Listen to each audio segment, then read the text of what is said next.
most people know what they should do. You probably know you should probably go to the gym a bit more, or maybe you should not eat those things. Eat less of those things and more of these things.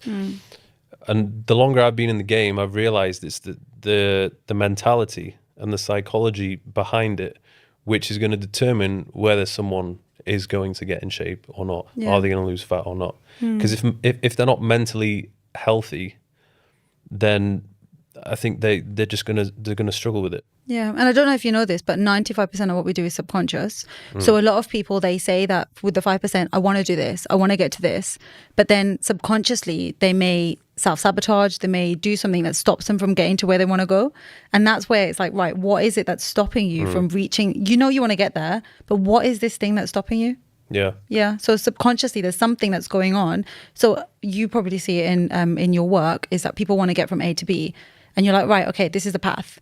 But then somewhere along the line, they get lost or something happens and you're like, what's going on here? Yeah. It's usually either because the motivation will come and go, either the motivation goes or something happens which knocks them off track. And is there a common thing that tends to happen? I think everybody needs to be real with themselves and have a conversation and say, look, what are the things that knock you off track? Yeah. For me, it was always going on a night out and drinking a lot of alcohol. Drinking lots of alcohol would completely just, if I'm in the flow state and everything's going well with the training, business, everything, a big night out on the alcohol, it would take me like 5 days to get 5 back. days? If it was a big, we were talking a big night. Okay. I don't do it anymore. 5 days, that's a long time, isn't it? Like especially if you're constantly doing that, 5 days out, 5 days out, 5 days out, 5 days out. Imagine how many days that equates to. I know, exactly. And then there was also, it was food as well.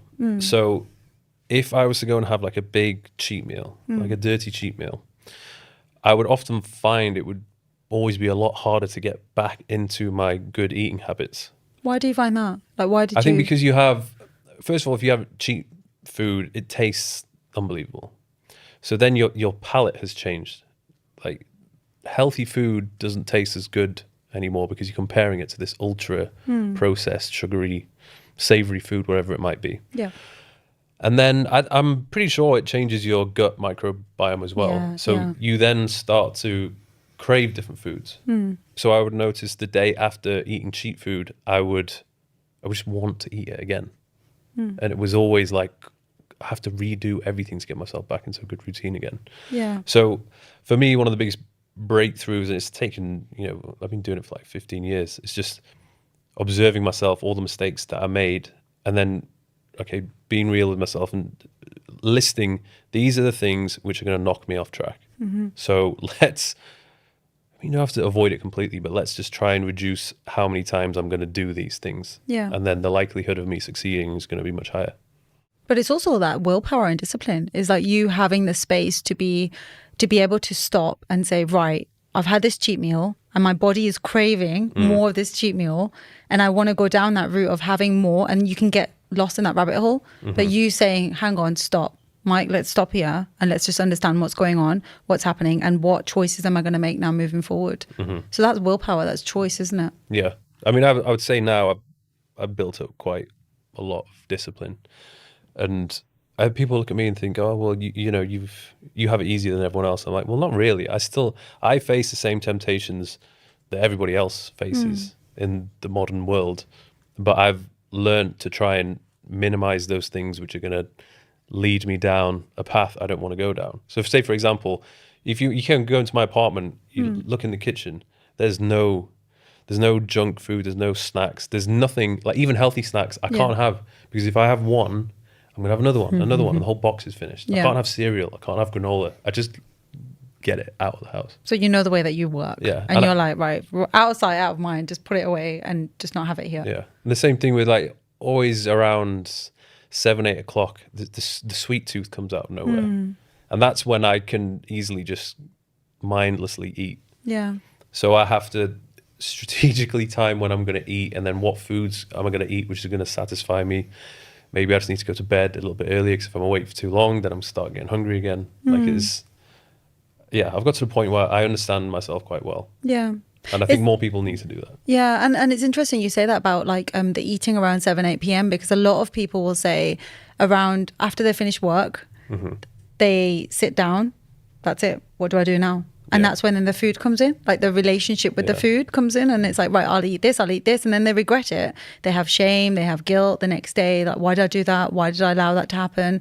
But it's also, is there something that's going on for you at that moment where you're not regulating in a certain way, and then you need food to help you soothe yourself? Yeah. So are you lonely? Are you disconnected? Is there something else going on for you that you're not this high productive person where you are at work and then you switched off and it's like, okay, who am I now? What do I do? Okay, let's go to food. Does that make sense? Well, I realized that if there's something lacking in my life and I feel unfulfilled or even a little bit sad, I would turn to food to make me feel happy. That's interesting. This happened when I was, I think, 20, when I was living in London. I just moved to London, didn't have any friends. I was in a long distance relationship, so I couldn't even see my partner that often.